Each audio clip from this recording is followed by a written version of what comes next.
implemented would reduce the risk. And this is what Dr. Krishnamurthy will be telling us, how we would implement interventions which reduce the risk. Now, most importantly, have the patient and the parents, not the very little patient, the older patient and the parents, been provided enough information to make an informed decision. If you've not given them enough information, they may think that you are no good, and they may go to another surgeon who takes the risk, and then there are dire consequences.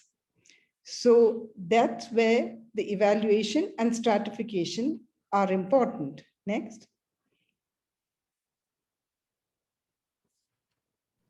Thank you, Dr. Rebecca. The key point there is risk stratification and analyzing the risk factors.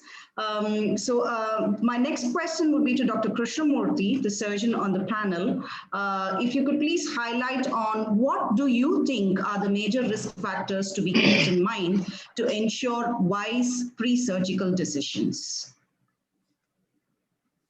Right. So there are various factors that will help us to operate on a baby that is much better prepared for surgery than going ahead and getting into trouble. So here for this webinar, I've selected 4 cases which highlight some of these risks that might increase the chances of a morbidity or mortality if we have not assessed or prepared them properly.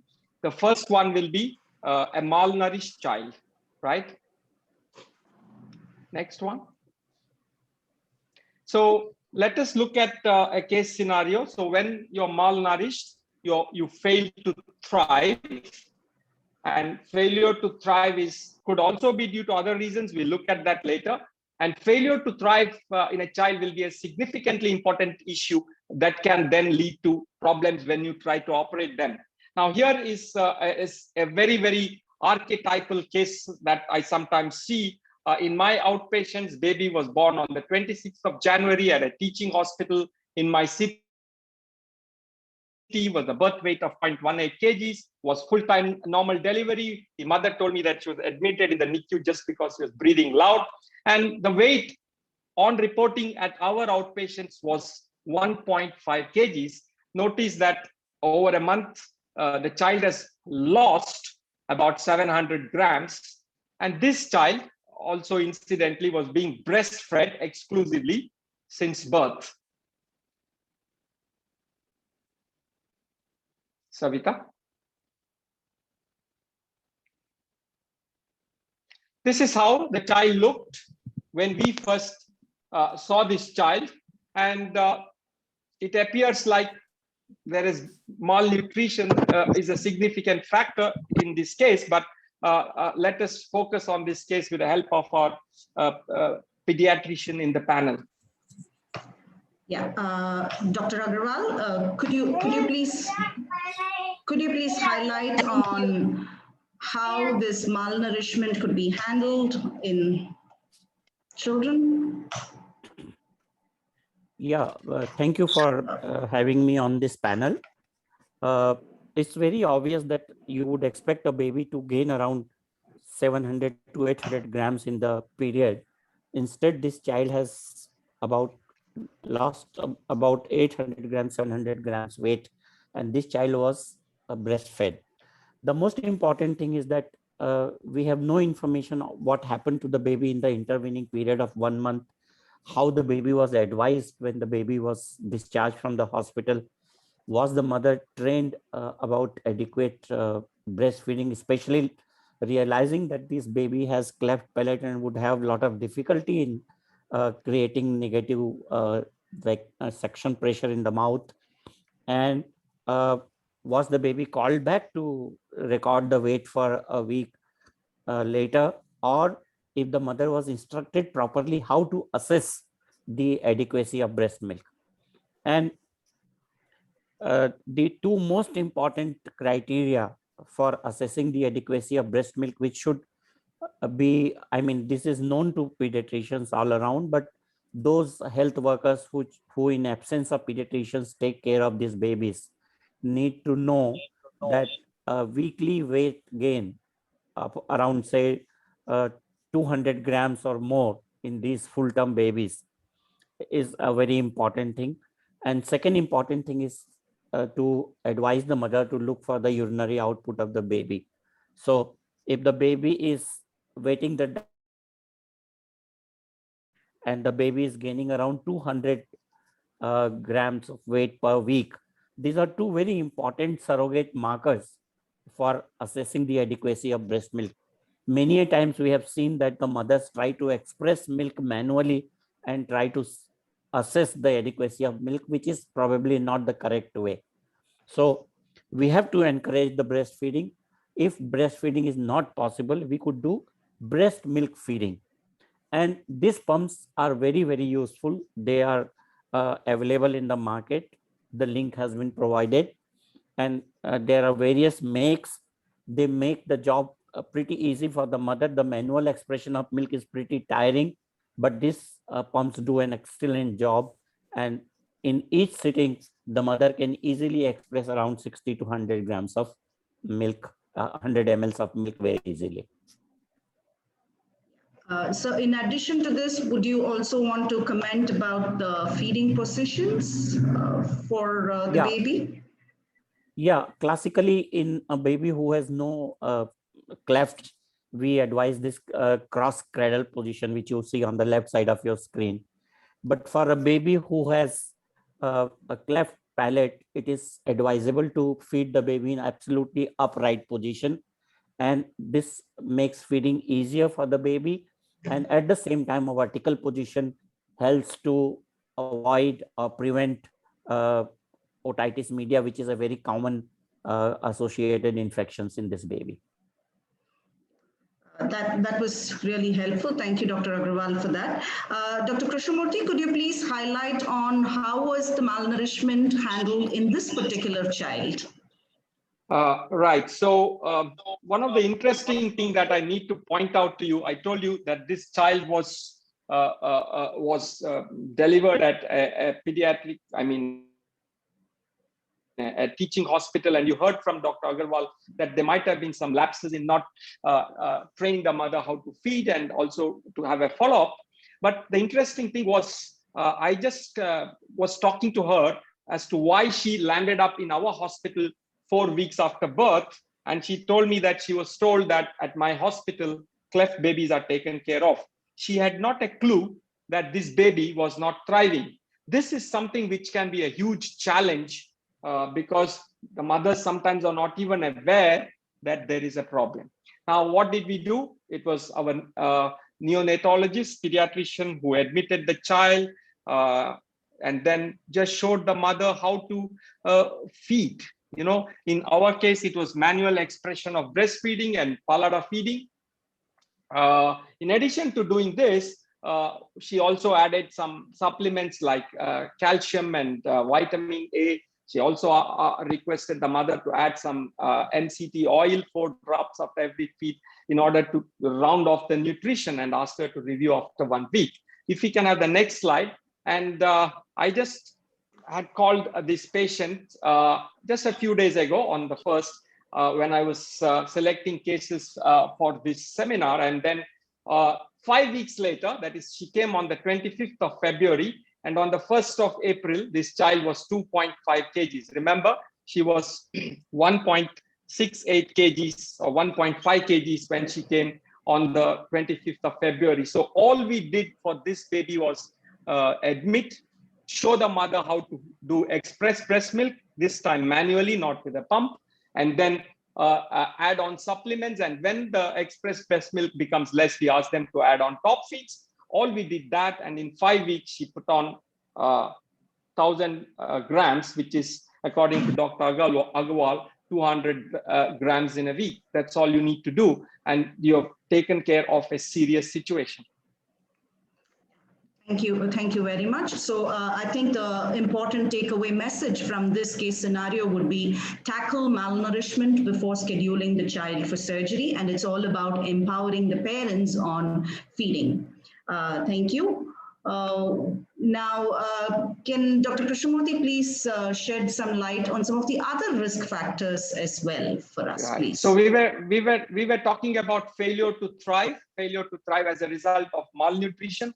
Failure to thrive may be due to other systemic factors also. And one of the scenarios that I want to highlight for today is airway obstruction, because this can be part of a cleft palate scenario.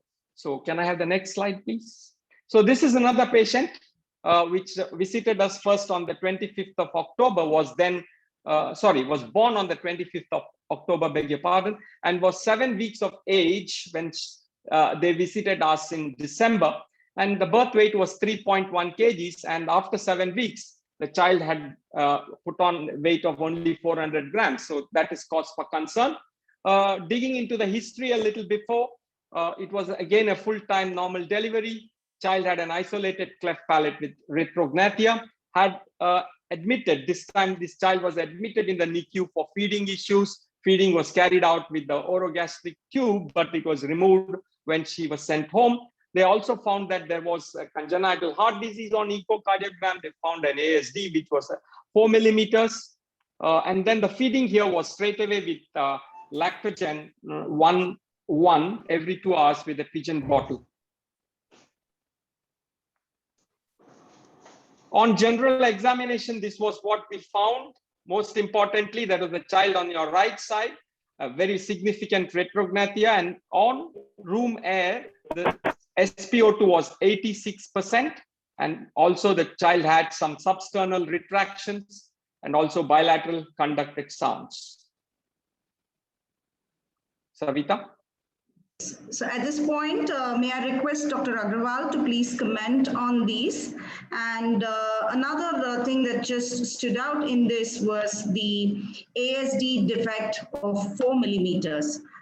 So can you also please comment on how significant you think is the size of ASD, and what would be your recommended plan of action for this child? Right. So most of the left to right shunts present around 6 weeks of age. And very importantly, left to right shunt should not produce desaturation. So this child had an airway obstruction, which was responsible for the desaturation of the child, and which was evident by substernal retractions and noisy breathing. So because of retrognathia and a cleft palate, I suspect this child had a Pyre-Robin sequence. 4 millimeter ASD is not regarded as significant. Anything above 8 millimeter is significant. And most important clinical clue to a child having a significant left to right shunt is what is known as suck, rest, suck cycle. This physical finding or this clinical feature is equivalent to an adult having effort intolerance or exertional dyspnea. The baby sucks for a while, then leaves the feeding. The baby tires, that's why he leaves the feeding, and then again sucks and gets tired. So this is known as suck, rest, suck cycle, which is very important to teach to health workers to pick up increased pulmonary blood flow and breathing difficulty. So this particular child, I don't think had a significant cardiac lesion to attribute to the desaturation that the baby had. So I would suggest to take care of the airway obstruction first. Okay, that's fine. Thank you, sir. So Dr. Krishnamurthy, could you please highlight on what went into the management for this child? Yeah. So generally, when we see a child like this, we start off on a ladder of management. Can I have the next slide, please? The most common thing to do would be to ask the parents to. The most common thing that we would do would be to ask them to position the child in a semi-prone or lateral position and then check for the SpO2. A word of caution here: if you are going to monitor the oxygen saturation. No problem. I'll carry on. You can change it whenever you want. There's nothing much there on that slide. You can carry on. So yeah, I'm sorry, Dr. Krishnamurthy. one of the common problems that we could have is that we do not monitor the SpO2 for adequate period of time. I've had these issues with some of our trainees who will put on the oxygen saturation probe and wait for 30 seconds and they say, oh, it was good, it's more than 90 and everything is fine. It happened in this case, and then when we asked him to check it for a 30-minute period in a lateral position, we found that the oxygen saturation continued to drop below 90 after a few minutes. Remember that when they have this oxygen saturation drops with airway obstruction, it may not be continuously all the time below 90. It can go up and down depending upon the effort of breathing, the position of the patient, etc. So what we tend to do is to keep the patient on a semi-prone or a lateral position and observe for a period of at least 30 minutes continuously. Previous slide, next slide. Continuously, and if in most, Savita, can you go back? Savita, yeah, yes. Stay there. Stay there. So in most of the instances where there is a mild to moderate retrognathia, this position itself helps, and if it helps, you just allow the child to grow. But in this situation, it wasn't helping, and our next go-to option in the conservative step ladder management of these patients is to fix a nasopharyngeal airway. Details of how you fix the nasopharyngeal airway, Rebecca will provide, but you fix the nasopharyngeal airway and you also start OG tube feeding. The picture here is a time when it was removed. And what happened when we did this nasopharyngeal airway, patient was there, parents were taught for a couple of days how to handle this tube, etc. As I said, more details follows with Rebecca. And then this is what happened. Next slide, please. So next slide, please. So this patient then, previous one. Savita, you're jumping the gun. So the SpO2 was 86 on 18th of 12th, 2020 when NPA and the OGT was pushed, and immediately the next time, at the time of discharge, the saturation was 98, and the child was periodically followed up, as you can see, first after a couple of weeks, then after 2 weeks, and so on, up to recently a few weeks back when the nasopharyngeal airway was removed. So we have kept the nasopharyngeal airway for about 3.5 months, and then whenever the SpO2 has been checked at these intervals, it has been consistently high. And the failure to thrive also got corrected automatically with this. As you can see in the next slide, the child who had gained only 400 grams in the first 7 weeks has gained 2 kgs in the next 4 months. Once again, gaining adequate weight allows now to remove the OG tube, remove the NPA. Next slide, please. And the next slide. And this is how he looks now. Happy man, growing up. Savita. So, yeah, thank you, Dr. Krishnamurthy, for that highlight on what happened. Can you leave with this picture on? Can you leave this picture on? Sure. Dr. Rebecca, could you please? Yeah, for the nasopharyngeal airway, the ideal length for placement is from the angle of the nose to the tragus. That is the length the tube should be in. To put it in, it's better to put it into a little bit of warm water and soften the tube and put it in place. Now, how do we know that even after measurement, this is in the right place or not? Put your ear to the end of the tube and you'll hear the breathing going in and out, then you know you're in the right place. Fix the tube, check the position of the tube, mark it, document it, and fix it. Now, this tube has to be kept patent because this is what is keeping him alive and keeping his saturations up. So you have to get a suction catheter or even an NG tube, measure the length of the nasopharyngeal airway and ensure that that is passed all the way through for suction. Train the parents also to do the suction at home and tell them that if it gets blocked, if the worst comes to the worst, take out the nasopharyngeal airway, clean it and put it back again, telling them how it is done. A nasogastric tube may be easier for the child to tolerate than an orogastric tube.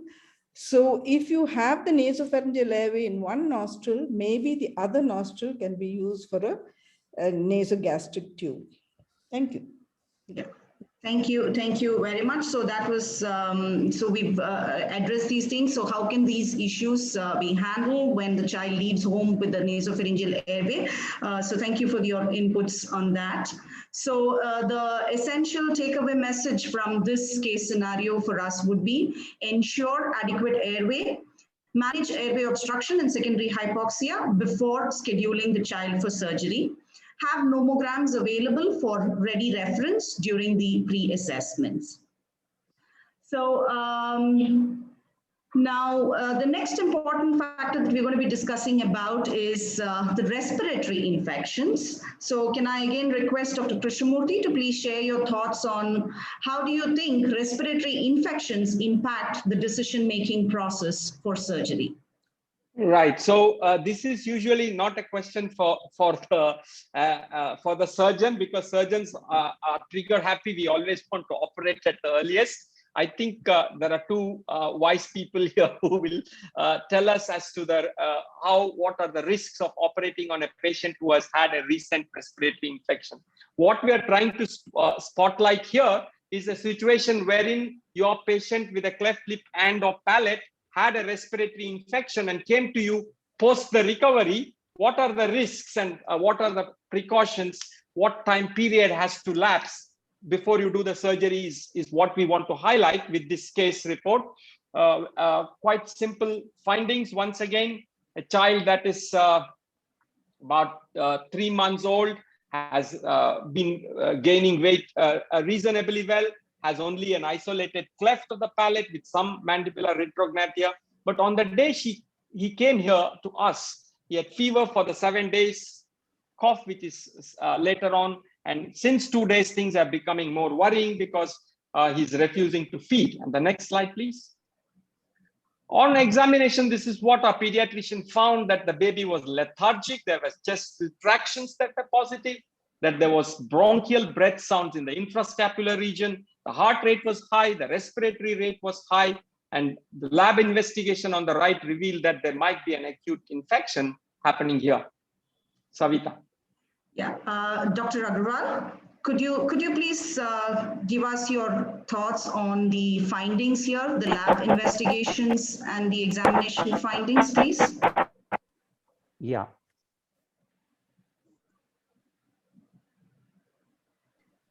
Here, there is history of fever. There is associated cough in this baby. The respiratory rate is faster for this baby, though the baby is adequately maintaining oxygen saturation on supplemental oxygen.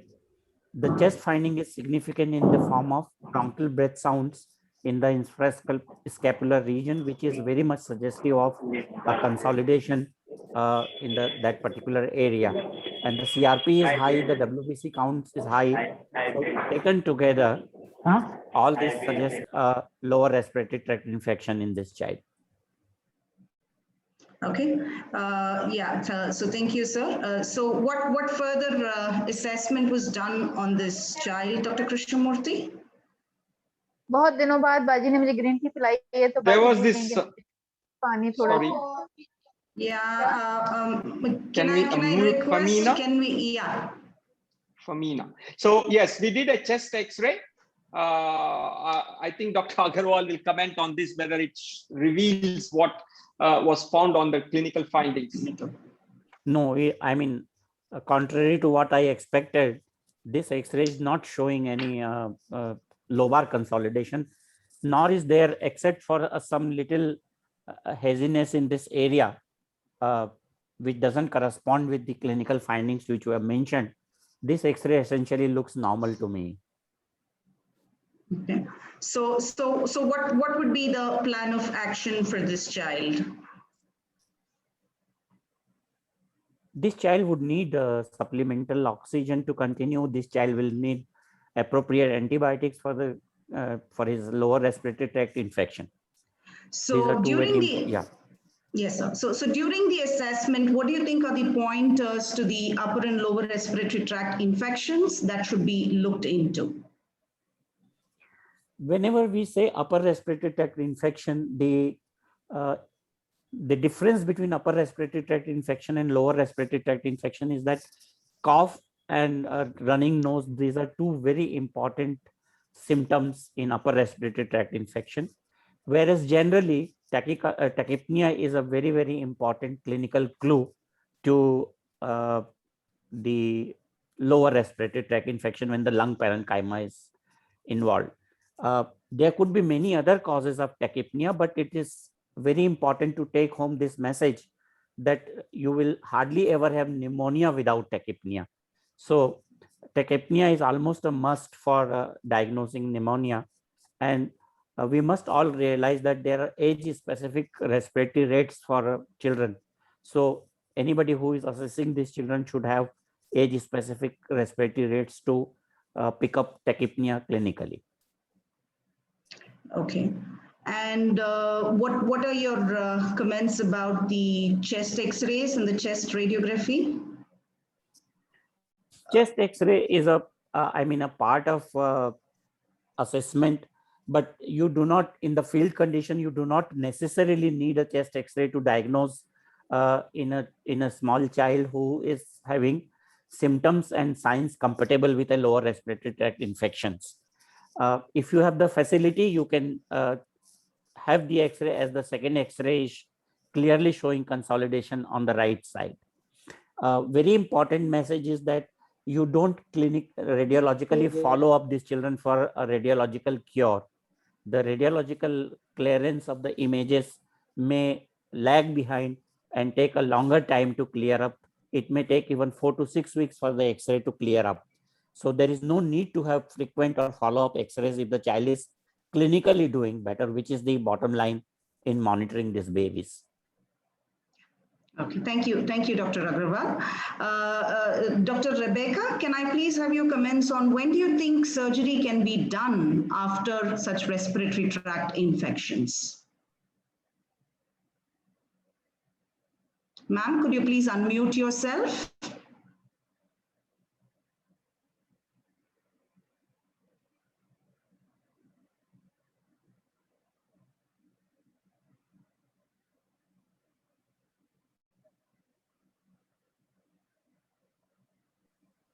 Rebecca, ma'am, there, Savita?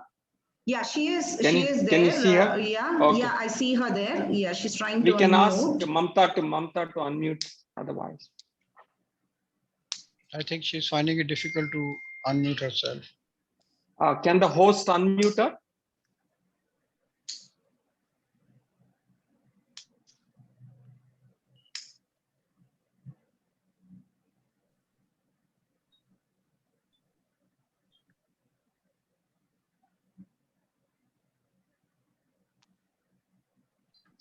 Savita, is there a problem still? We yes, can ask Dr. Baljit Singh to comment on that while she's getting ready. Dr. Baljit?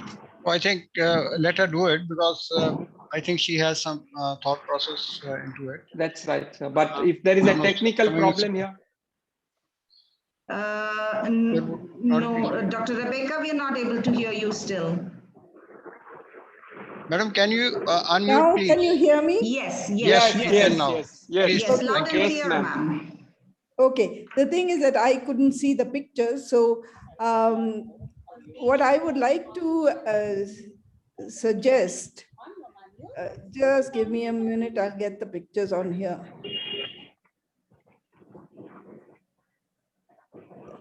Okay, the infection may increase airway sensitivity to noxious stimuli or secretions for several weeks after the infection. So even if you are intubate a patient, that would be considered a noxious stimulus because an endotracheal tube should not be sitting in the trachea.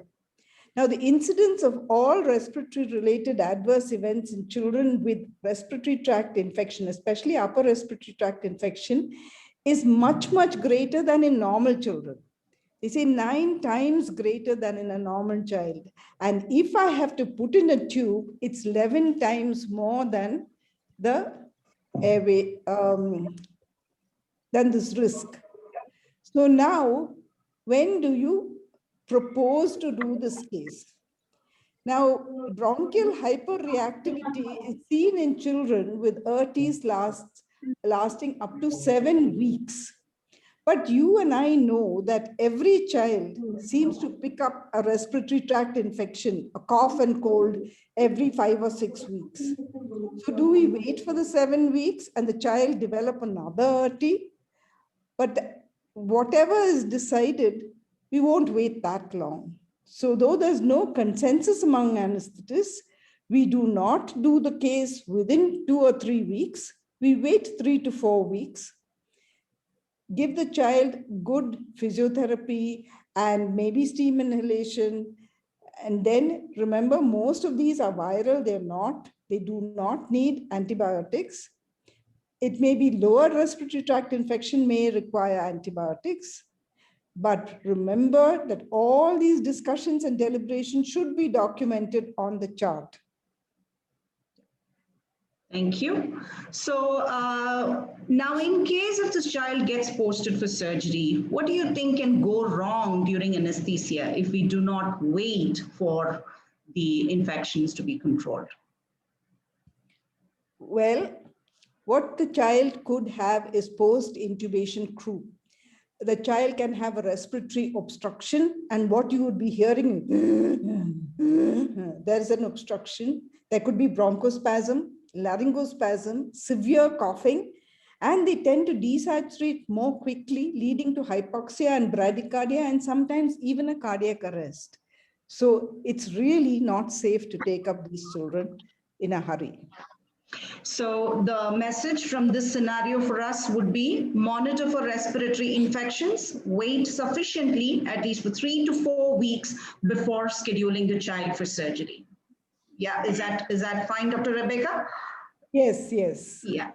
Thank you for that. So we will now, so far, when we're talking about these respiratory infections, the one that comes to my mind is the current COVID scenario. So in the current scenario, what do you think what are the recommended wait times for scheduling surgery following COVID-19 infections? Dr. Rebecca, please. Please go ahead and because I'm still having problems visualizing these slides. Okay, Dr. Krishnamurthy, would you like to go ahead with this? Yeah, I'll just, So basically what we are saying here is this is from the American Society of Anesthesiologists. There was a lot of confusion amongst us surgeons when we can operate a patient if they turned out to be COVID positive. And the biggest problem was with those who were asymptomatic, who had no symptoms at all. We did it as a routine pre-op check, and we found that the patient was RT-PCR. And as clarity emerges, as this pandemic flows on, ebbs and flows on, as clarity emerges, this is the current recommendation. So if you have had an RT-PCR positive for a patient who has been completely asymptomatic, you wait for 4 weeks after you have had that confirmation, or if there was mild symptoms, after recovery. If he was a symptomatic patient who did not require hospitalization, 6 weeks. If he had serious more problems with that, 10 to 12 weeks. So this is the current recommendation from the ASA. I think this dovetails very well with the recommendations that we spoke just now about lower respiratory tract infections. Depending upon the severity of COVID, you may have to wait longer. Particularly, this holds good for elective surgeries like the ones that we do. Yeah, thank you, Dr. Krishnamurthy. So far we have covered the risk factors of malnutrition, airway obstruction, respiratory infections. So in addition to these, would you like to highlight on any other risk factors that should be kept in mind when we make these decisions for surgery? Dr. Krishnamurthy, please. Yes, I would like to. There may be many other risk factors that may be an occasional, rare thing that might happen, but in general, cardiac abnormalities are the ones that take priority, because children with cleft lip and palate might have coexisting cardiac anomalies, all anomalies put together in 4 to 5%. And oftentimes this may turn out to be a physiologically compromised patient. I'm going to highlight a case here, a little bit for its novelty value as far as I'm concerned, but a very serious cardiac anomaly. It's a very interesting, I got from this case, very humbling and sobering for me.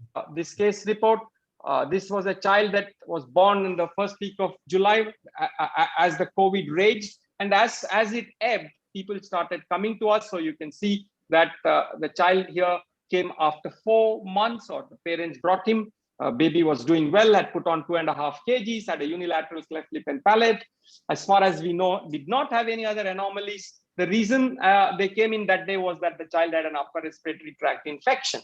And then appropriate treatment was given. I have kept this slide so that documentation was highlighted by Rebecca as an important fact, and I wanted her to comment on this, and therefore I've actually taken a screenshot of the documentation. This was the child coming 2 weeks later after that URTI.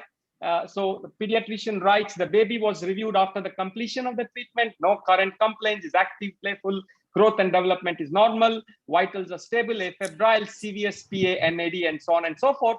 And then he says the child appears healthy and symptom-free and can be considered for surgery when planned.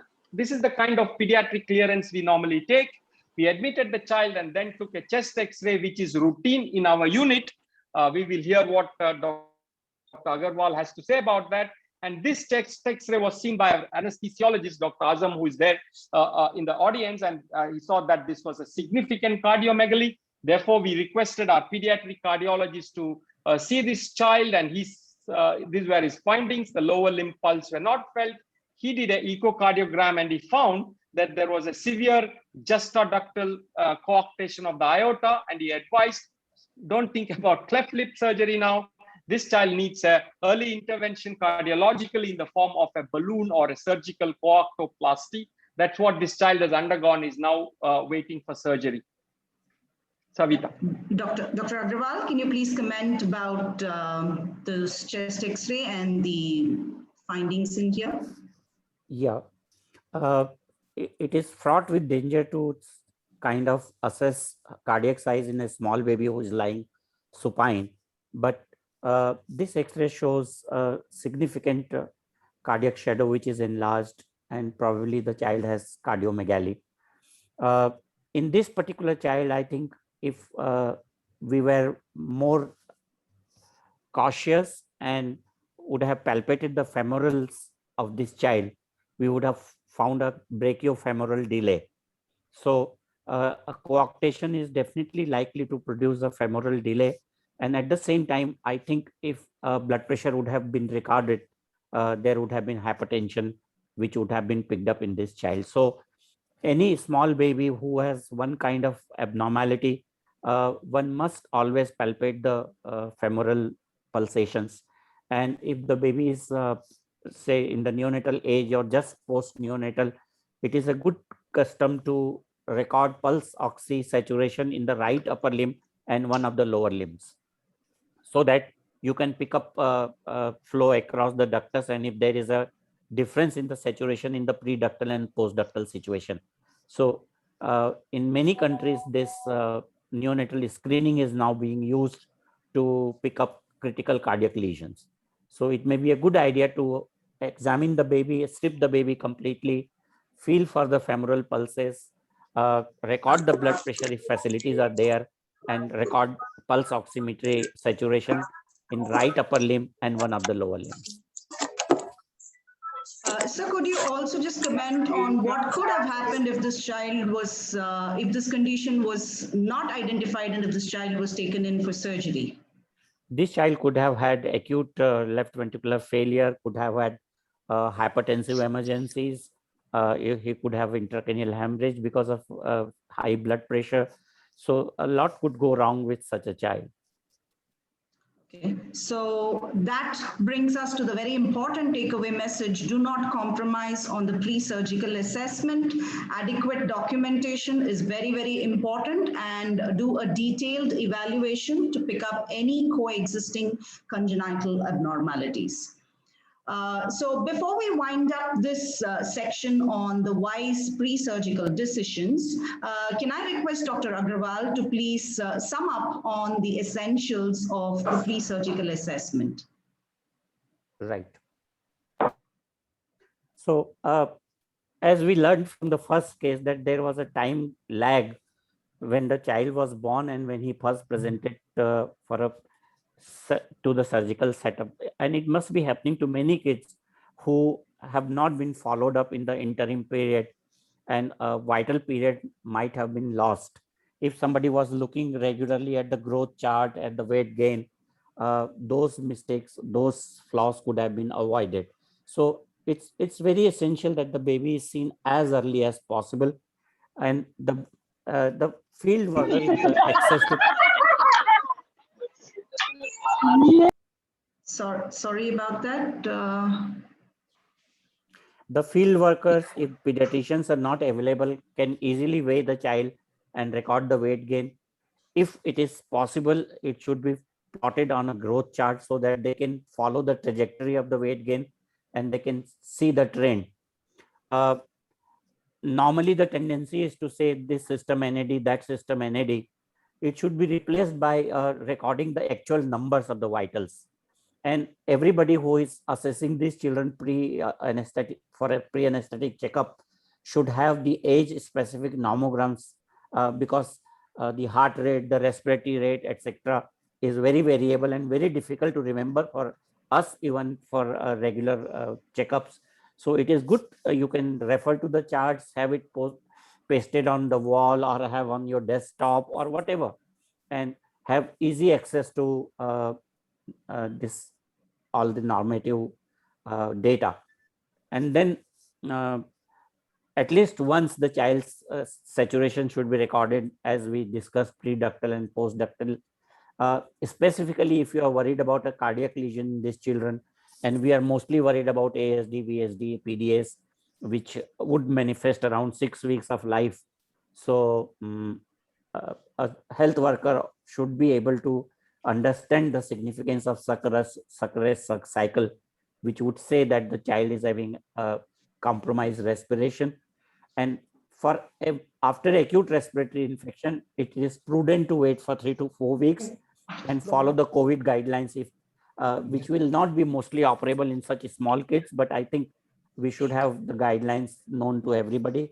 The one more point which I need to emphasize is that there is no need for doing a routine chest X-ray or counts of such babies, because they in absence of a clinical scenario, the possibility that they will pick up any kind of abnormality is very minimal and is likely to add to the confusion. And many a times people do not have the information to rightly interpret the differential counts of the baby, and you would have come across many instances where a little rise in lymphocyte count becomes disconcerting to the person who assesses these children. We must remember that these babies can have a predominantly lymphocytic response up to the age of 6 years, after which it changes over to the polymorph response. So these are some of the important guidelines I would like to share. Thank you very much, sir. I see that few of you are raising your hands in the middle of the thing. I request all of you, if you have a question, please type it out in the chat box, and we will have the panelists address those questions. Dr. Agrawal, there's one question for you in the chat box. How do we approach a child who has frequent epileptic episodes, on medications and awaiting surgery? I mean,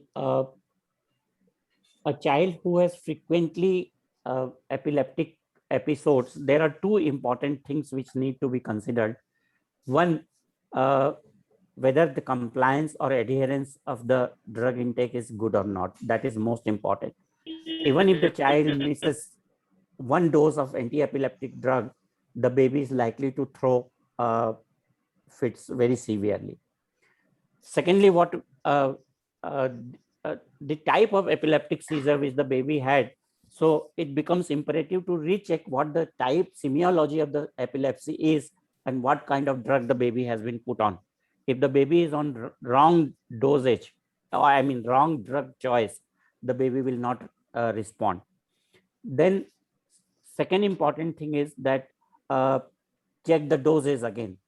And the fourth important thing comes as a refractory seizure, which is about 30% of the babies will not have adequate response to the seizure. And then you have to investigate for the type of the seizure. You have to look for some underlying brain malformation. You have to look for metabolic disorders. So that is a different kind of a situation. Okay, so thank you, sir. There's another question from Dr. Satya Saraswat. We generally find high TLC counts in CBC, sometimes over 22,000. What are your guidelines for this? I mean, as I said, if the baby has fever, and the age is less than 3 months, then I would pay definite attention to this degree of count. But at the same time, I would look at differential also. If it is predominantly lymphocytic response, I would not be that much worried. If it is a polymorph response in a child who is less than 3 months of age, especially if the baby is less than 1 month of age, for a febrile child, we generally tend to hospitalize those children, investigate them thoroughly for an occult bacterial infection, and to stratify the risk for serious bacterial infection. And we investigate them completely. We put them on antibiotics till the culture reports come back.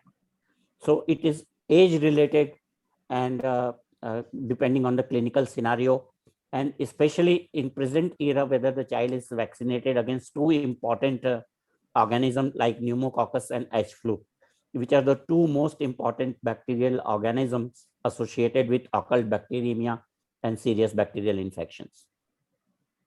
Okay, thank you, sir. There's another question for you. Should we believe in cardiology clearance like in ASD or PDA and such anomalies? I mean, if a child has definite cardiac lesion and the child is symptomatic, and we have defined the symptoms, definitely a cardiac evaluation, detailed echo is in a place. It should be done for a child like this. Okay, what is the acceptable HB count? I mean, there has been a lot of debate on hemoglobin count of the baby, and I was going through the adult anesthesia kind of recommendations recently, which says that any patient who has less than 6 should be transfused. Any patient who is less than 10% should not be transfused, and between 6 and 10 is gray area, and you have to very assiduously assess what is the likelihood of the amount of blood loss during surgery. So I think even when I looked at the critical care guidelines, which have changed over a period of time, earlier we used to maintain a hemoglobin of 10 grams per cent. Now there is levity and we can maintain it around 7 grams as well. So I think there is no sacrosanct level below which we cannot operate. I mean, I find it very difficult to accept what difference will it make between 8 and 9. Okay, Savita, can I come in? Savita? Yes, sir, please. Yes, sir, please. The surgeon's experience here. So we have done at our place, you have to have a cutoff simply because you should be prepared for any eventuality. So as far as we are concerned, we operate at 8 grams hemoglobin, both for lips and palates. Initially started off for lips and then extended it to the palates. Anybody less than 8 is put on hematinics. But there is a word of caution. This is directly dependent on how much of blood loss you have. If you are someone who gets a significant amount of blood loss when you do palates, then I think you're better off keeping the hemoglobin levels little higher. So I would say that our recommendation would be to operate at 8 grams hemoglobin, provided you do not have blood loss which requires transfusions later on. Okay, thank you. Thank you, It Dr. may be a good practice to put full-term babies on iron supplementation at the age of 4 months. So right, sir. The preterm babies should have iron supplementation at the time of discharge from their nursery. Full-term babies should have iron supplementation at the age of 4 months, and every newborn baby should have a vitamin D supplementation of 400 international units per day till the age of 1 year. Perfect. Thank you, sir. Thank you for those. Thank you for those inputs, sir. So we will just take 2 more questions and then go ahead with the panel discussion. So there's one question on how do we handle asymptomatic patients with high TLC? I think this has been already answered, Savita. Okay. Dr. Okay. Agarwal, do you want to re-emphasize that again? I mean, I would patient. I would question the validity of doing a WBC count in an asymptomatic child. Why would I do it? I will not do it. Right, right. There is the answer. So it can be ignored if you have done it. Yeah. Sure. And what would be the protocol in case of raised eosinophil counts? This is a question from Dr. Vivek, and he says this is very predominant in the northeastern parts. I mean, the scenario which we are discussing at the moment in a child getting operated at 3 months of age, a child of palate getting operated at 6 to 9 months of age, this is a very theoretical concern. I think older children, I can understand there could be a issue of parasitic infection. But a child who is exclusively breastfed, is not taking anything from outside, is very low risk candidate for any kind of parasitic infection. Having said that, you could put these children on albendazole, and once in 6 months, the albendazole can be given. Okay, thank you, sir. We will, I know there are more questions coming into the chat box on this section, but we will take them towards the end of the session to respect the need for time. Thank you. So we will Savita, go forward. Savita, Yes, sir. Yes, sir. Savita, can you hear me? So Yes, Dr. yes, Rebecca Dr. has some Dr. Rebecca has some problem with her screen. She can hear us, but she can't see her screen. So we will just check with her whether she's still with us. And if so, she will see the slides on her computer and she will try to answer. In case there is, hear me? She's there. Yes. She's there. I think she's there. Okay. You can see her. Fine. I got Because a message from her. I can't see anybody or do anything, but she can't. So, ma'am, that's what I was explaining, ma'am. And therefore, we'll try this out. Savita, sure. Go on, and she will answer the questions as you say what is on the slide, because she has the slides with her. Okay, ma'am. So we now move on to the second part of the panel discussion, which is focusing on vigilance during the perioperative period. One of the first things that we're going to be highlighting on is the different medication errors. So Dr. Rebecca, could you please highlight on what are the common medication errors that can occur during and after surgery? Yes, medication errors in pediatrics can be. Can you hear me? Yes, yes, we can hear you. Can be divided into the system error, a wrong drug, a wrong prescription, a wrong dose, or more than one person administering the drug. Now, you may ask me, what is a system error? Let's take this example. Many anesthetists and surgeons believe that children are small adults. So they divide the adult dose of a drug to sort of suit the weight of this child. So maybe give quarter the dose or half the dose. Then they get used to writing half the dose, and they get used to this error and they get away with it. So they keep on writing it the same way, a repetitive error, and then they accept it as the norm. They believe that that is the right way to do things.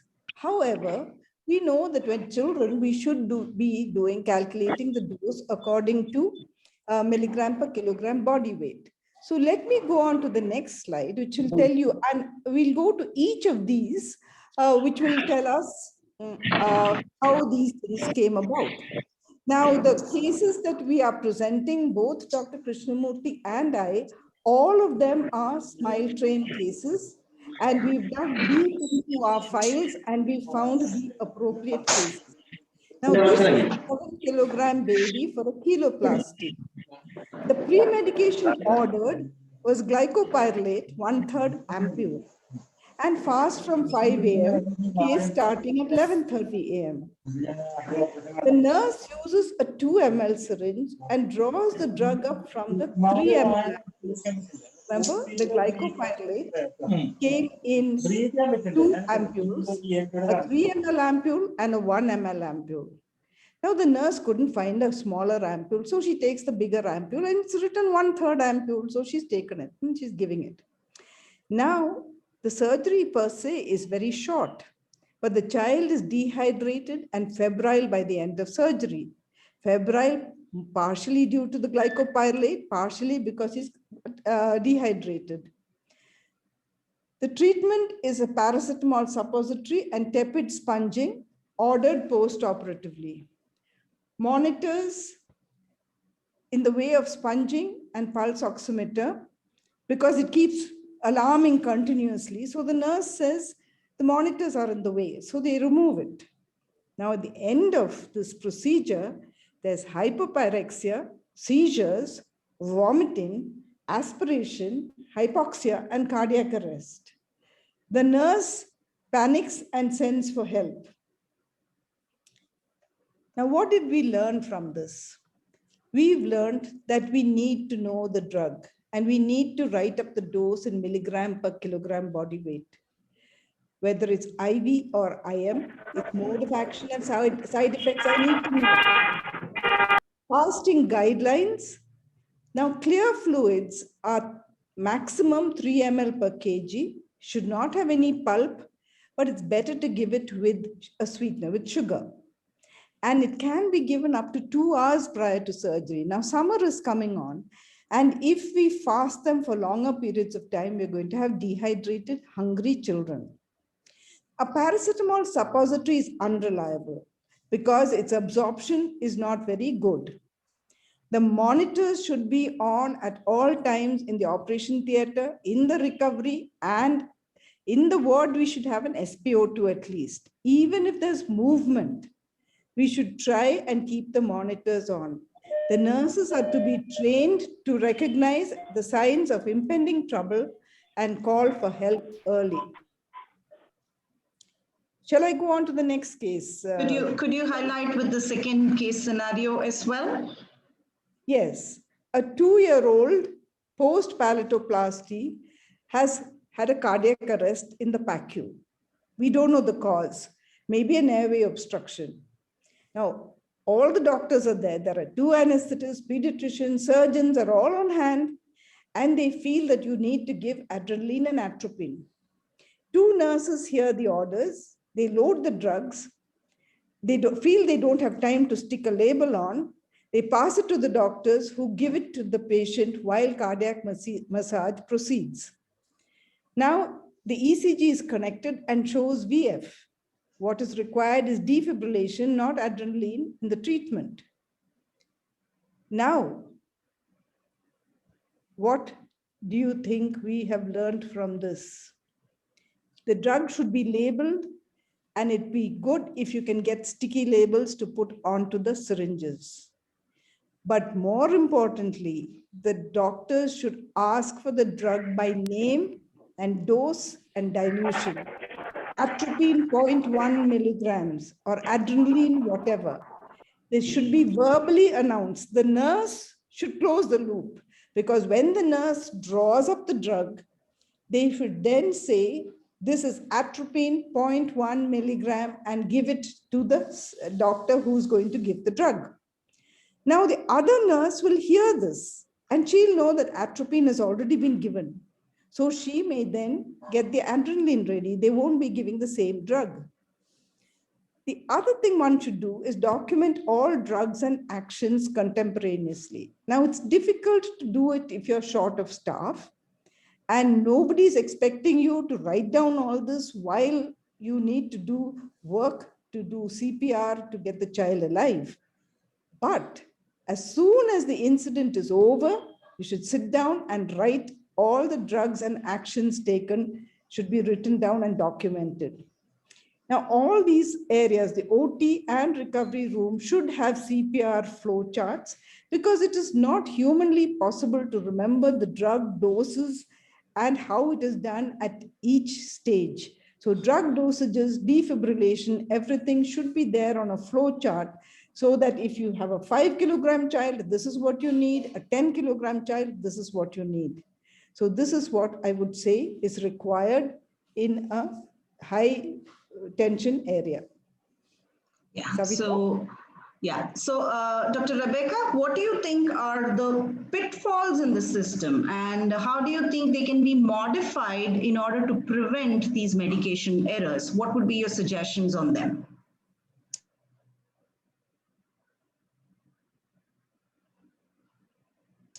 Well, there are fixable system design pitfalls. It needs a little bit of discipline. If you see this tray on the left, somebody has used the drugs and then chucked all the syringes together at the same time into the same tray. While the person on the right has got very nice color-coded labels with the drugs, dose, everything written in. And they have got drugs that are not usually used, uncommonly used, in a different direction. Now, we do need to standardize medications. Other fixable system design pitfalls are when drugs are not stored properly. Storage of medication should be standardized. If you have 3 operation theaters, all the drugs and equipment should be stored in the same way in each theater, so that if an anesthetist or a surgeon has to go from one theater to the other, they are not confused. Now, there are a lot of drugs which look alike. If you look at this, look at the bottom row. On the left, there's adrenaline and clonidine. Clonidine will bring down the pressure, adrenaline will push up the pressure. Tranexamic acid and ropivacaine, if you see it from the top, they look almost identical. The next set, fentanyl and glyceryl trinitrate. Adrenaline and verapamine, actions are completely different. If you see the multi-dose vials, there's heparin and midazolam. And even the different sizes of glycopyrrolate. Now, you may wonder why I put this 3-way tap with an extension. If there's flushing of medications, suppose you've given a muscle relaxant in this 3-way tap with an extension and you've not flushed it. Short procedure, at the end of surgery, you want to give the reversal. So you give atropine and neostigmine into this 3-way tap. What happens is that the muscle relaxant, which is lying in this extension, goes into the patient. Your reversal is partly in this extension and partly in the patient. So now you've got an inadequately reversed patient who may even have a muscle relaxant on board. So you must make sure that all medications are well flushed. Should we go on to the lacunae in the standard of care, Savita? Yes, please. Yeah. Okay, this is another case. A 3-year-old child post-cleft surgery developed a mild fever. The doctor prescribed paracetamol syrup, which the father bought. The nurse opened the bottle, gave the first dose, and kept the bottle on the bedside table. The child liked the flavor of the syrup and drank the whole bottle up. This was noted by the parents, who did not think it was significant because, after all, it was an orange-flavored syrup. This led to paracetamol-induced liver damage, hepatic coma, and death. The lesson we learned from this is do not leave any medications at the patient's bedside, whether it is a child or an adult. An adult may wake up after a procedure and be quite confused and not know what the drug is on the bedside and take it. So no drugs should be kept on the patient's bedside. Can I come in for a second here? Yes, Dr. Agarwal, please. One small point related to paracetamol, that younger kids like 3-month-old or 6-month-old are generally prescribed the drop formulations of paracetamol. So many times it is very, very important to remember the content of the drop versus syrup. 1 ml of drop will contain 100 milligram, whereas 5 ml contains 120 milligram. So erroneously, if you give 5 ml of the drop, it is going to lead into hepatic insult in a baby. So don't exchange drops with a syrup bottle. That is very important for a small child. Thank you, Dr. Agarwal. that is one point I should have brought up. Always read the labels. Read the labels before you give any drug, whether it's an injectable or it is a syrup or drops. Okay, Savita? So thank you, Dr. Rebecca. So the takeaway message here is be vigilant about avoiding medication errors. Lots of small steps that I think has been beautifully pointed out by Dr. Rebecca during her comments here. And Dr. Agrawal too, thank you for those points. We now move forward with the next aspect of the panel discussion, which is trying to look at vigilance training. Dr. Rebecca, could you please comment on saying how important do you think is it for the nurse in the recovery area to be vigilant or vigilance trained? Let's go on to another case. A 4-year-old has been given a sevoflurane anesthetic and has woken up with emergence delirium and is thrashing around. So the anesthetist gives some midazolam. He doesn't quieten down, so a little bit of morphine is given. Now he's quiet. But the anesthetist is in a hurry because he needs to start another case. So he's not documented the drugs he has given. The patient is transferred to recovery by one of the junior surgeons. The child is quiet now. Now the handover is not documented. The nurse leaves this baby in the mother's arms with a pulse oximeter on and no other monitors.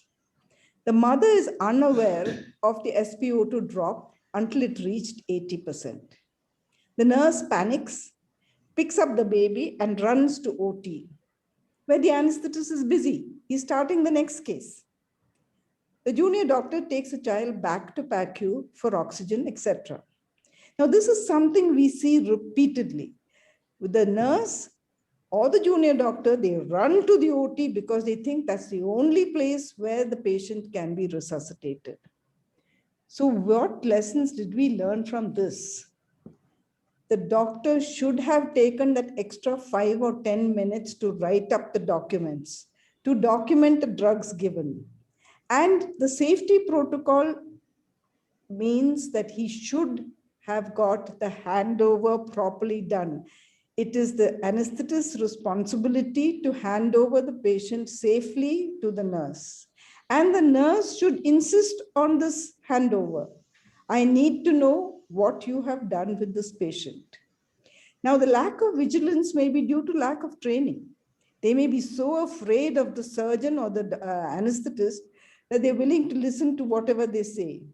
Or they may be too busy. There are too many patients in the recovery area, so they haven't listened to this. So they've left the baby with the mother, and it leads to substandard care. Now, why are they running to the OT? Is it because they don't know how to manage the airway? Is it because they have not been trained in CPR? Is it because though there is equipment there, the equipment is not child safe or of the right size, shape, what is required for this baby? Or is it just lack of knowledge or empowerment? Savita? So I think the important message here is it is very, very essential that the nurse in the recovery area is also trained about being vigilant. And it's also essential that they have knowledge about the common drugs which are used. Thank you, Dr. Rebecca, for that. My next question is going to be to Dr. Vibha, who's going to be talking about aspects in the recovery area. So, Dr. Vibha, could you please highlight on what should be kept ready in order to receive a patient in the post-op recovery area?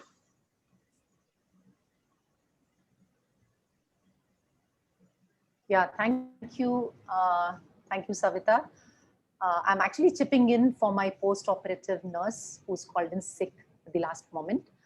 And though it is the post-operative nurse's responsibility, I think it is the anesthesiologist who would actually train and set in a system that is required for the post-operative nurse to follow. So about keeping the post-operative area ready, I think that would depend on which case is going to come into the post-operative area. So what is the age, weight, what kind of surgical procedure was done? If it's an older child, a lip or a CLND procedure, probably the child can be kept on a bed that is a little farther away from the nursing station. But for a younger child, maybe a wide palate, maybe a total correction, these kids have to be kept in the bed that's right in front of the nursing station so that nurses can take care of these babies more frequently.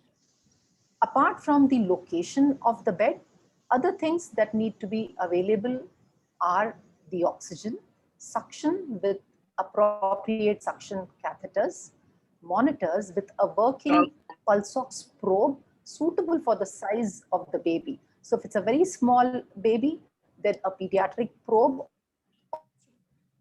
or people should be kept. In terms of equipment, as Rebecca ma'am rightly pointed out, that the resuscitation equipment have to be available in the post-op recovery because it is not appropriate to pick up the child and run to the OR, particularly because the OR could be occupied by another patient. So resuscitation equipment like the age appropriate breathing circuit, less than 25 years, we would keep the ISTPs ready with an appropriate size mask is what is important. The intubation tray, but you make sure that the endotracheal tube that would be appropriate for this age and weight of the child would be available. And of course, the appropriate size nasopharyngeal airway. Some modality to warm up the child, IV fluids, and the emergency drugs as part of the crash cart along with defibrillator are very essential in the post-op recovery. Thank you. So once you have these things and you're ready, you're prepared to receive the child, when the patient is being transferred, what would you call or define as a proper handover? So when the child is moved from the OR to the post-op area, the child is being transitioned into a very, very important part of the post-operative period, that is the early post-operative period, from a doctor to a nurse. So it is very, very important for the anesthesiologist to tell and give a complete handover to the recovery nurse. In our hospital, along with the anesthesiologist, the nurse who's on the floor also walks with the baby, and the surgeon, whenever they have time, also visit the baby in the post-op area. Handover definitely has to be verbal as well as documented. As Rebecca ma'am mentioned, that the documentation is the only thing that is going to help us understand what has happened, what has been given, if anything goes wrong.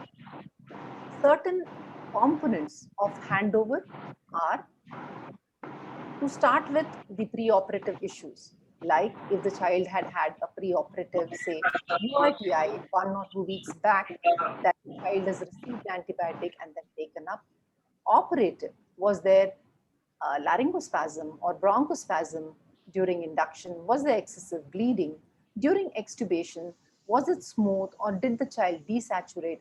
All these points would be very important in the handover for the nurse to know and anticipate if things could go wrong. It is also important for the anesthesiologist to mention what medications have been given in the OR, say how much paracetamol has been given, at what time it has been given, how much fluid has been given, and what are the clear post-operative orders for these medications and IV fluids for the nurse. Once they stabilize the child in the post-operative area, they should also document the level of response, whether the child is awake or sleeping comfortably, the comfort, meaning whether the child pain appears to be controlled or is crying in pain, They definitely document the vital signs, which should include the heart rate, the saturation, and also the respiratory rate. The surgical site should be examined by the post-operative nurse to see whether there is any bleeding or any clots in the surgical area. And we also have a protocol that the post-operative nurse will flush the IV line just to check if it is patent or not. The anesthesiologist should leave the post-op area only when the child is in the bed, stabilized, with either the mother or whoever the caretaker is, the vitals documented in the case sheet, and instructions given to both the recovery nurse as well as the patient's mother or caretaker. Sure. Thank you. So I think the key point here is preparedness to receive the patient in the recovery area is important, and receive handover only with proper documentation. I think the documentation is the key factor there. Yeah. Thank you, Dr. Vibha, for that. I would also like you to highlight, since we're talking of documentation and saying that it is an essential component for the handover and in the recovery area. So could you please highlight on what are the essential documentation in the recovery area, and what is your criteria to call for help in the recovery area?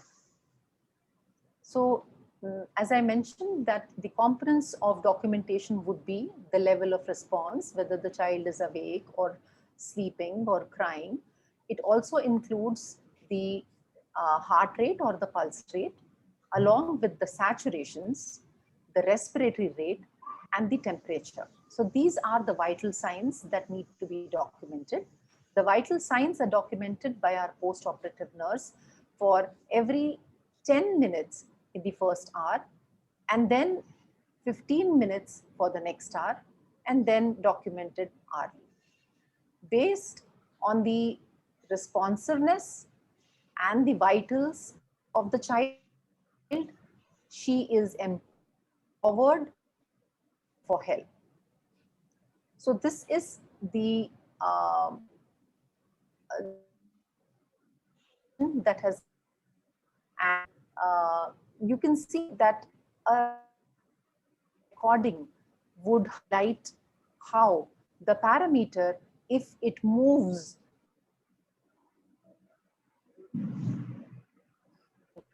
Dr. Vibha, I'm sorry, we lost you. There are two areas here.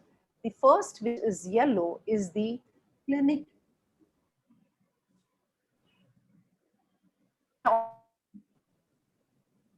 Am I audible?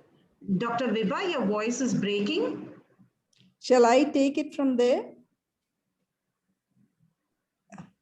Can you hear me? Yes, ma'am, please. Yes, Dr. Rebecca, Yes. please. Yeah. This is taken from the New South Wales nurses program. And what you will see that here, all the important vital signs are noted on this graph, and it's noted contemporaneously.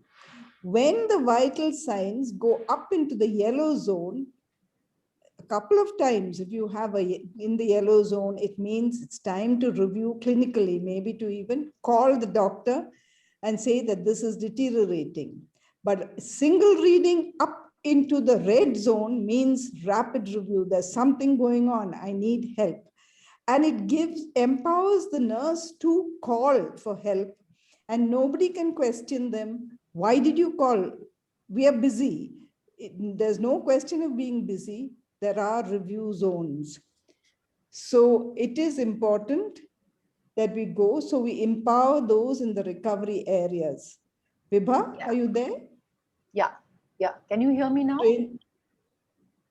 Yes, we can. So would you like to continue with empowering people in the recovery areas, please? Sure. So as Dr. Rebecca rightly mentioned, that it is important for us to empower the post-operative recovery nurses. And that will happen if we've trained them adequately. That is, we try and teach, say, basic life support for all our nurses. Maybe the handpicked senior ones should be trained with pediatric advanced life support. So if the nurse in the post-operative area is trained to monitor, trained to be aware of what can go wrong, if she has a good knowledge of what drugs are used in which clinical condition, at what dosage they are used, then she will be able to question if there is some mistake in writing. If there's some mistake in writing, rather than just to follow and give an erroneous drug or dose, she would be able to query, find out, and call for help if she is in doubt. So I think it's extremely important for us to train our nurses, empower them. It is also important that this will generate more awareness in the staff, and this by itself will improve their engagement. Thank you, Dr. Vibha. So this was all about what happens in the recovery area. So could you also highlight on what would be your criteria to transfer a patient to the ward? In fact, there was also a question, there's also been a question in the chat box asking for how long do you want the patient to be in the recovery area? So could you just highlight on this? Sure. So how long is probably not fixed for every child, but the way we keep it is minimum 3 hours. The child can stay a little longer till the child reaches the criteria for transfer to the ward. And that in our hospital is Aldridge score that is followed for all the patients, and a score of 9 or 10 out of 10 is what is required.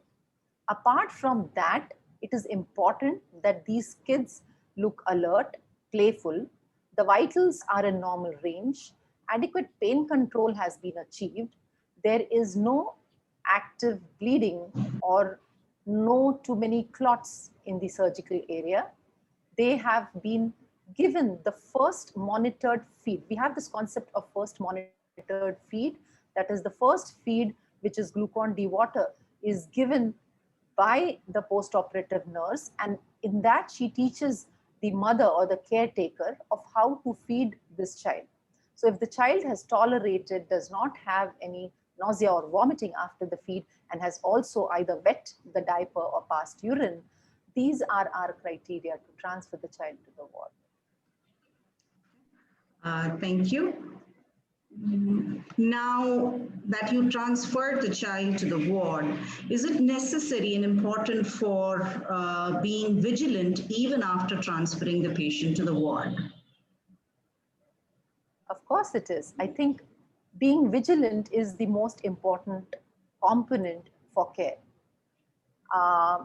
So let me take this to the next case scenario. Sure. We've had the patient in an area where he's had a lot of attention, which is in the operation theater, a lot of monitors, a lot of people worried about what's happening to him.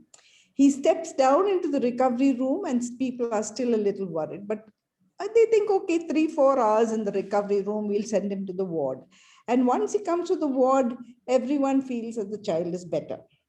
Now, this case, there were a number of post-operative patients. There were many young babies, all fractious, hungry, in pain, crying, making a loud noise. The nurse and junior doctor who are there are busy and frustrated. To add to all this noise, the pulse oximeter alarms keep going off because the babies are moving. And so they decide that as all the babies have had at least 2 feeds, a decision is taken to remove the pulse oximeters. After all, they've had been fed and the mothers are there with their mothers. Now, to keep them quiet, the nurse says, anyway, these children are given Phenargan sometimes as pre-op, trichloral, as pre-medication. Maybe we'll sedate them a little bit and then give them a little bit of trichloral or Phenargan. The sedation at night so that mother and nurses can rest. Now, this leads to poor vigilance and substandard care because the baby who is awake and alert, even if he goes prone, may wake up and refuses to be smothered. He turns over. But not so the baby who's been sedated. The mother wakes up to go to the bathroom. When she comes back, she finds her baby cold and unresponsive. This is definitely a case of poor vigilance and substandard care. We cannot let down our guard when it comes to the ward. The first 24 hours, at least we should be a lot more careful, and therefore training of nurses in the ward is also important. They have to be trained to look after small babies. Savita? Yeah, thank you, Dr. Rebecca. So yes, it is vigilance, as rightly mentioned. One has to be vigilant at all points of care. So it is important for the nurse in the ward also to be vigilant and have knowledge about the common drugs. So this actually brings us to the end of some of the perioperative vigilant steps. Just to give a very quick summary of some of the points that we have seen today on the perioperative vigilant steps: standardize medication, standardize the layout for organization of the medication so that we can prevent medication errors. At any point of time, try to have two-person verification, and very important, try to have simulation of problem cases and where we try to learn from others' mistakes. And if at any point of time a problem has occurred, someone neutral or someone not directly involved with the case should examine it in detail and discuss it objectively so that the learning points can be carried forward. So that brings us to the end of the second part of the panel discussion too. And I see a lot of questions coming up in the chat box. So we will take up the questions in the chat box now. Savita, can I ask yes. one question before you start with the chat box? I have a question to Rebecca, ma'am. Yes, sir. A quick question, please. Quick. Rebecca, ma'am, you've been talking about empowerment all the time. Ye kya hota hai, empowerment? Empowerment is, it's twofold. One is the nurses and the junior doctors should have the knowledge. And that is where simulation and things like that and little classes, webinars all help. And they should also be taught how to look after the airway, how to behave in case of a CPR and that. The other thing about the empowerment is we should give them respect and let them gain the respect that they deserve, because they are our frontline workers. So we can't just say, oh, you bring one nurse from the floor and let her stand here in recovery room and then shout at her when things go wrong. She needs the knowledge, she needs the position, but we also need to treat them with respect as to when they're handling our children. Yes? Yeah. Thank you very much for that. Coming back to the questions in the chat box.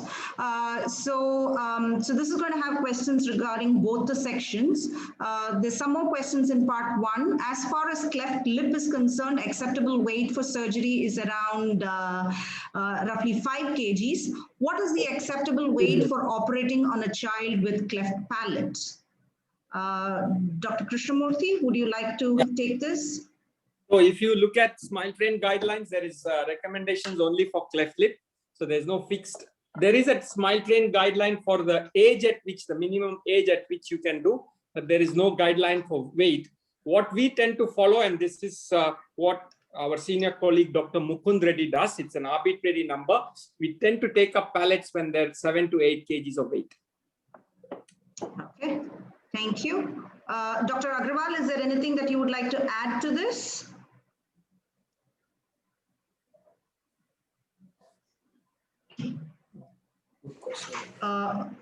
No, okay, it's fine. I don't to add anything to this particular point. Yeah. Thank you, sir. A question related to this, is the height weight calculator in STX useful and applicable for the Indian scenario? Dr. Krishnamurthy? Oh, I think so. Yes, because this is based on the WHO criteria. So yes, it's applicable all over the world. Yeah. remember this, when we project it on the growth chart, you will get percentiles. So it's a wide range, and if it is within 80% of the norm, you can still consider it as normal. So yes, short answer is yes, it's applicable. Yeah, thank you. There's another question from Dr. Hitesh. Is PT/APTT? I'm sorry, I may not be technically aware of what this is, but if somebody can add into it, is PT or APTT must for pre-op lab workup? Dr. Agarwal? Yeah, PT and APTT are the coagulation parameters, PTI and the augmented PTTK. I was just reading through the recommendations of Hematology and Oncology Society of US, and I would read out the don't perform routine preoperative hemostatic testing in an otherwise healthy child with no prior personal or family history of bleeding.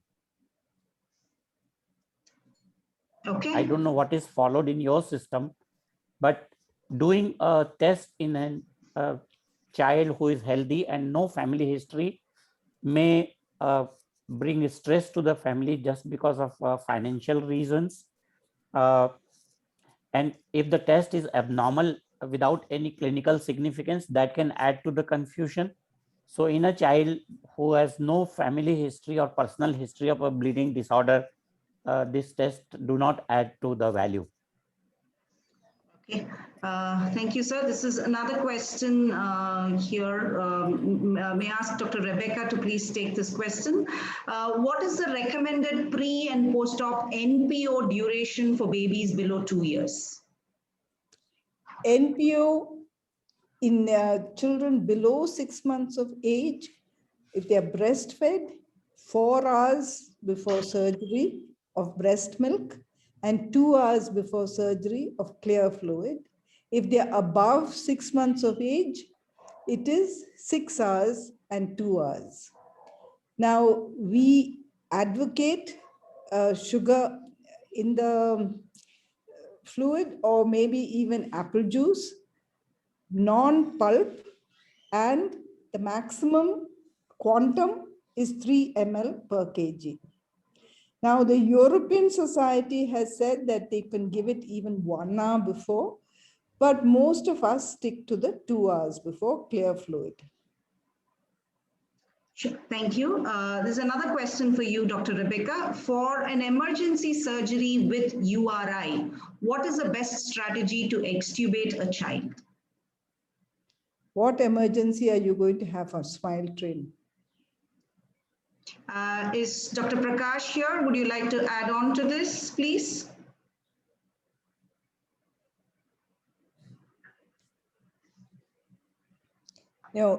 Maybe they're talking in general of patients who are coming up for surgery with a URI. Can you repeat the question, please? For an emergency surgery with URI, what is the best strategy to extubate a child? Well, I personally would like the child awake. I don't want to wake up this child or extubate him deep, because as he comes out of anesthesia, he can go into laryngospasm. So I would like the patient awake and able to take care of his airway. But once I have extubated, I would like to give him nebulized adrenaline so that the edema of the trachea could be, and the glottis can be taken care of. In cases that don't have URI, I may even give dexamethasone, but in this, if there's URI, no, I don't usually give dexamethasone. Thank you. Sure. So another question for you is, what is the protocol to be followed for pre-op sedation and what drugs are used? Pre-op sedation. It is not routinely advised now. Children below 9 months of age usually do not require any sedation at all. Above about 2-3 years of age, they may come in with their parents, bring them in with their parents and put them to sleep in their mother's arms, and you can get them, all right. In the early days, we used to give trichloral, that's chloral hydrate. But remember that it's got a long duration of action. So if your surgery is very short duration, you'll have the leftover drowsiness subsequent to extubation. Biba, you want to add anything to that?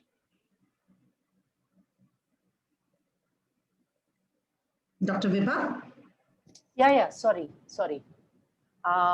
Yeah, as ma'am said, that probably we need to be aware that chloral hydrate has longer duration of action. So oral midazolam was available for some time, and that was something that we were using. And the other thing that we used was oral dexmedetomidine. So we added little bit in Glucon-D water, and we give it to the child, say, whenever we get the child in the pre-op holding area about half an hour earlier, so that the child sleeps, and the duration of action of dexmedetomidine is quite less. So by the end of the surgery, probably there should not be any. I would be a little worried about the oral midazolam, because I have had problems with it, and I think that what we were getting was not the pure midazolam. And there were problems with after extubation with the oral midazolam. I think they withdrew it, and they're looking into getting us a better quality of midazolam. Krishnamurthy will remember the few that we had when I extubated would go into terrible laryngospasm. Yes, ma'am. That was with oral midazolam. Yes. Yeah.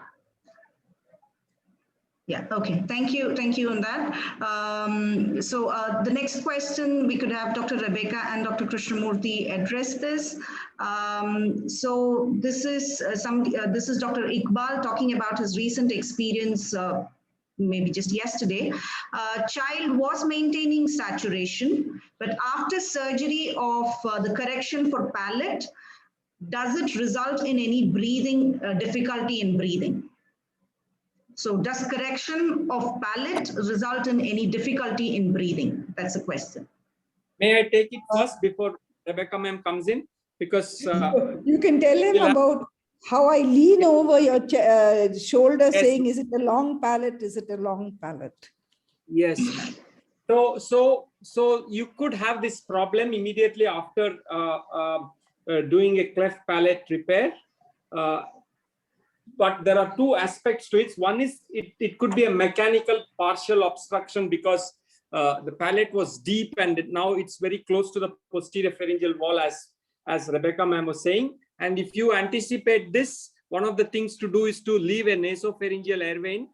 We do this particularly when we are dealing with retrognatic children, for example, because already the airway space was narrow before you started and you closed up the palate. So in anticipation, we would put in a nasopharyngeal airway, but it can also be put afterwards also. It's a quick thing, and already Rebecca ma'am has said how to decide what should be the length. It should neither be too short nor too long.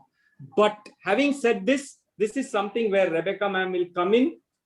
It need not be mechanical. If you have extubated the child early, then the problem of breathing difficulty is not mechanical, ma'am.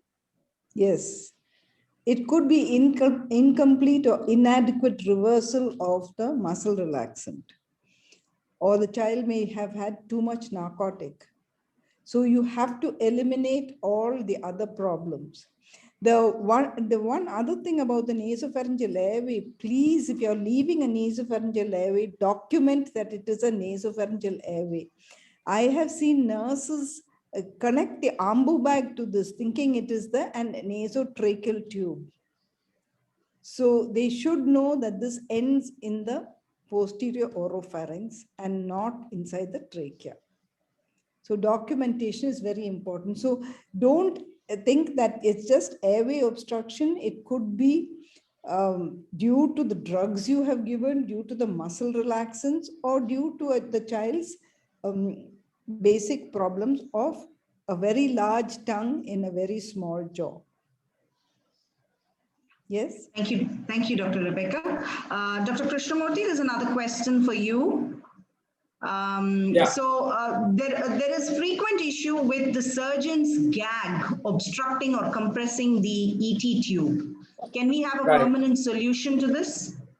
Yeah, permanent solution, I don't know. I was just discussing with my colleague when this question came up, Dr. Deepesh, and we are of the opinion that it happens more frequently when these endotracheal tubes are reused.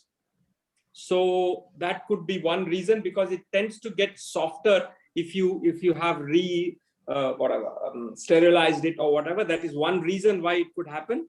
The second reason is that you might have chosen the wrong blade. So you can ask, if you're the anesthetist, you can ask the surgeon to resite the gag or use a different size blade. Oftentimes, if it is a little short, what happens is the tip of the blade goes and compresses right at the back of the throat, causing this carbon dioxide to well up. So I don't think there is a permanent solution. It's oftentimes a trial and error. But before you come to a solution, for all the anesthetists who are on, please remember, when you have the newer anesthetic machines, to check the airway pressures before the gag is put on and after the gag is on. If you don't have one of the newer machines, you hand ventilate the patient while the gag goes in. And you can speak to the surgeon, and very often a little bit of adjustment and there is not much compression. Of course, sometimes you get the compression. The compression may be at the alveolus, maybe deep down, as Dr. Krishnamurthy said. And a lot of the tubes are made longer than our little children need, because the RAE tubes are made to a standard length, which is Western oriented. So that is also another problem, because it's not just the kinking of the tube. You may be pushing the tube endobronchially to one lung when you're putting in the gag. So we have to check the airway pressures and check air entry after the gag is in place. Yes, thank you, ma'am. The next question is, can you illustrate on reasons and treatment of post-op stridor? Look at the book, textbook. Okay.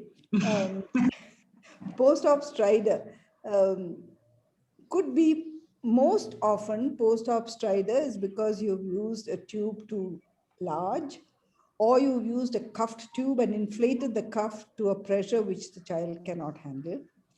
And the mucosa has got edematous. When the mucosa, especially at the level of the cricoid, gets edematous, then the orifice into the trachea, at the glottis, becomes very small. And that is where this air, especially when a child cries. When a child cries, the flow of air going in is turbulent. If the child is sleeping peacefully, it's a laminar flow and you won't hear the stridor. But when they're upset and crying, you hear the stridor more. And that is when you should nebulize adrenaline. We don't have racemic adrenaline in our country, but we've just used standard adrenaline. We nebulize it and we give steroid. We give dexamethasone to see that the stridor settles. Okay. Yeah, thank you. Dr. Vibha, could you please take this question? Are there any recommendations to calm the post-op child without over-sedation? Mother. You need the mother. I too agree. Yeah, I think a child who has, sorry? I said you need the mother. The mother is the best one. Yes, so the child needs to be with the mother or the caretaker that the child is used to. Sometimes you would find that the child is more used to the grandmother instead of the mother. So whoever, you need to find that out. That is one. And second thing is, a child who has good analgesia is again another child who wouldn't cry. So using either an infraorbital block or infiltration while doing palate procedure, along with paracetamol intravenous and small doses of fentanyl are the drugs that can be used to make sure that the child is comfortable. Sometimes the child may be crying because the child is also hungry. I saw another question that said that how early can post-operatively the child be fed and it would be safe. Now, there's no timeline to this. It all depends on what has been given to the child intraoperatively. If you've used something that is long-acting, if you've used morphine, or whether you've used fentanyl, paracetamol, whenever the child post-operatively is awake, able to swallow, breathing well, you will be able to feed the child. So adding few drops of glucon-D water post-operatively, we have found can sometimes just help soothe the child who's been hungry. Anything else you add, add? Can I add something here? Sure. The very small baby who's about 3 months, 4 months old, and have been breastfed, if they are put to the mother's breast, if they are awake enough to suck, they will suck. If they are drowsy, they won't suck. So they will not be able to fill their tummies. So if they are hungry or thirsty, they'll suck a little bit and go to sleep. And as long as you're watching the children, they're safe. The older child, as Vibha said, once they are more awake, many of them will have a dry mouth because of what we have done, or they may have blood in the mouth and they don't like the taste of that. So that a little bit of water would be very helpful. The other thing is, remember, if they have a full bladder, they're going to be upset. They'll just want, the little ones will void, the older ones will be upset. So you have to eliminate pain, a full bladder, a strange place, a strange person who's holding them. You have to know your children and know what's happening.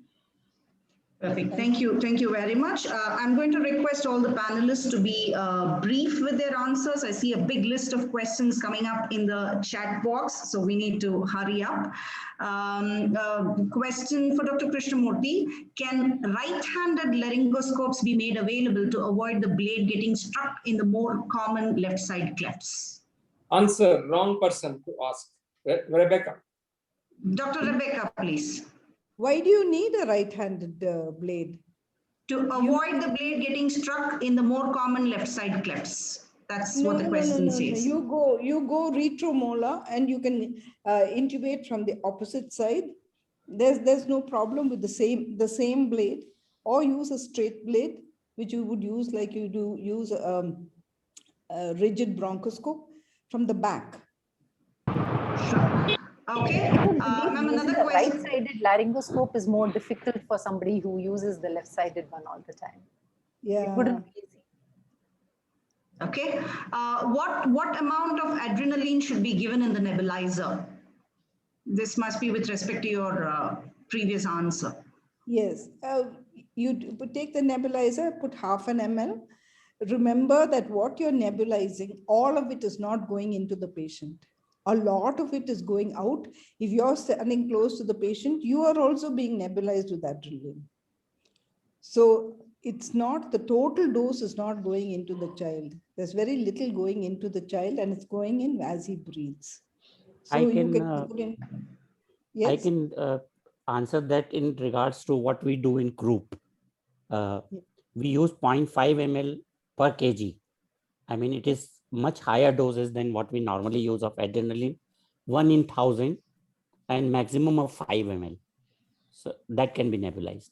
We put it in 2 ml of normal saline or water. Because we don't have, as you said, racemic epinephrine. So we use the levo form. So the doses are higher than the racemic form.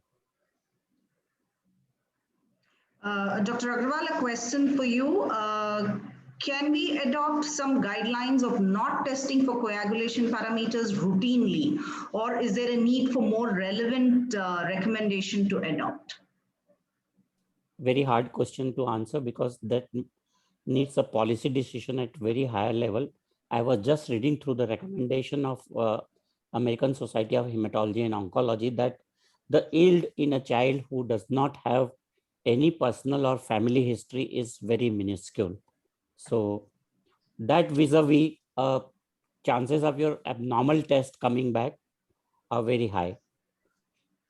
Okay, thank you. Dr. Krishnamurthy, any guidelines regarding pre and post-operative antibiotics in cleft surgeries? So what we do is give 1 dose of antibiotic at induction IV. That's it for all surgeries, unless otherwise recommended by the pediatrician for post-operative, etc. As far as surgical prophylaxis is concerned, 1 dose of penicillin, we use either amoxicillin or amoxicillin clavulanic acid at induction IV. That's it. Okay, another question for you. We at times encounter profuse facial edema in case of bilateral cleft lip repairs.